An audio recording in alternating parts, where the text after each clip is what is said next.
Want to know how to delete a list in Trello?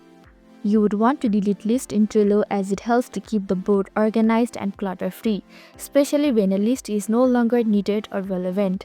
Hello everyone, I'm Justin from Online Help Guide, and today I'll walk you through the process of how to delete list in Trello. It's pretty simple and quick, so let's get started with this video. Firstly, open the Trello app on your screen.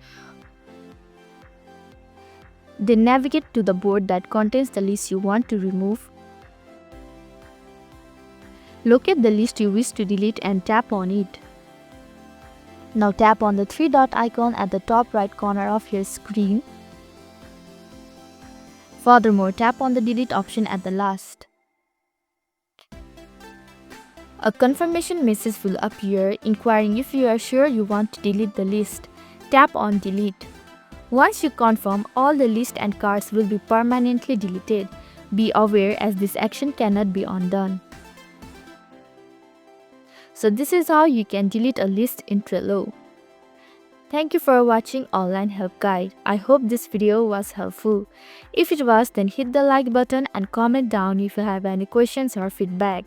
Also, if you are new to our channel, please subscribe and hit the bell icon so that you don't miss our upcoming videos.